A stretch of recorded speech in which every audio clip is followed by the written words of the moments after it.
यकीनन आप में से तमाम लोगों ने इटालियन ज़बान का ये लफ्ज़ आंसी तो सुना ही होगा, लेकिन आप में से बहुत से लोगों को इसके तमाम या मुकम्मल इस्तेमालात का इल्म शायद ना हो।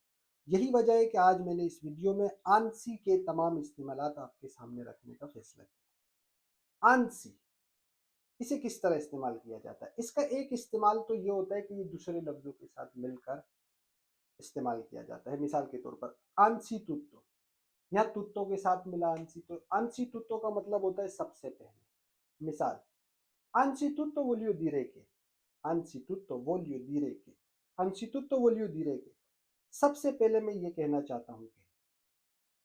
दूसरा, anzidetto, अब यहाँ detto से पहले anzi आया, इसके साथ लगा anzidetto, इसका मतलब होता है पहले कहा जा चुका। मिसाल, anzidetto che non ha fame, anzidetto che non ha fame, पहले कहा जा चुका कि उसे भूख नहीं।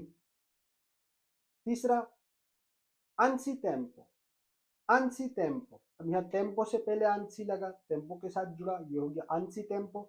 आंसी टेम्पो का मतलब होता है वक्त से पहले, वक्त से पहले। मिसाल, lui è arrivato anzitempo, आप कह सकते हैं prima del tempo, मगर इटालियन लोग ज्यादातर ये इस्तेमाल करते हैं। lui è arrivato anzitempo, वो वक्त से पहले आ गया। poc'anzi, poc'anzi, अब यहाँ पोको से पहले आंसी आ गया तो हो गया पोकांसी, इसका मतलब होता है थोड़ा पहले या थोड़ी देर पहले। मिसाल, पोकांसी लुइएरा क्वा, पोकांसी लुइएरा क्वा, थोड़ा पहले वो यही था। आप कह सकते हैं पोकांसी ओ मंजातो, थोड़ी देर पहले मैंने खाना खा लिया। फिर होता है आंसी के, अब के साथ जब आंसी लगता है ये हो जाता है आंसी के। आंसी के का मतलब होता है के बजाय, के बजाय, इसे उर्दू में हम कहते हैं। मिसाल, voglio il caffè anziché il tè, voglio il caffè anziché il tè, मैं कॉफी के बजाय चाय लूंगा। यहाँ मैंने थोड़ा उल्टा लिख दिया, मैं चाय के बजाय कॉफी लूंगा। voglio il caffè anziché il tè, मैं चाय के बजाय कॉफी लूंगा। फिर इसका जो आंसी का दूसरा इस्तेमाल होता है,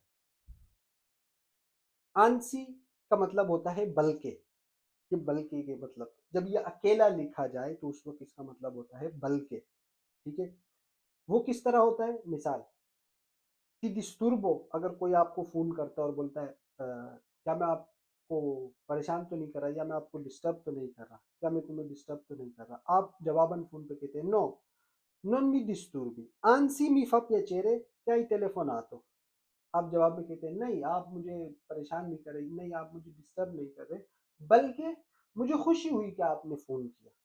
नहीं, तुम मुझे डिस्टर्ब नहीं कर रहे, बल्कि मुझे खुशी हुई कि तुमने मुझे फ़ोन किया। अब यहाँ बल्कि आंसी का काम कर रहा है। जब ये अकेले लिखा जाता है तो इसका मतलब होता है बल्कि।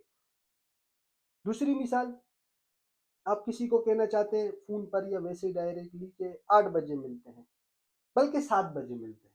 ये जो बल्कि आया ये आंसी होता है। यहाँ देखें, ci vediamo alle 8, anzi alle 7, यानी 8 बजे मिलते हैं, बल्कि 7 बजे मिलते हैं। तो हमेशा याद रखें, आंसी जब अकेले इस्तेमाल हो तो उसका मतलब बल्कि होता है। फिर अगर किसी लफ्ज़ के साथ इस्तेमाल हो तो डिपेंड है कि किस लफ्ज़ के साथ लग रहा है, इसके फिर मतलब बदलते रहते हैं।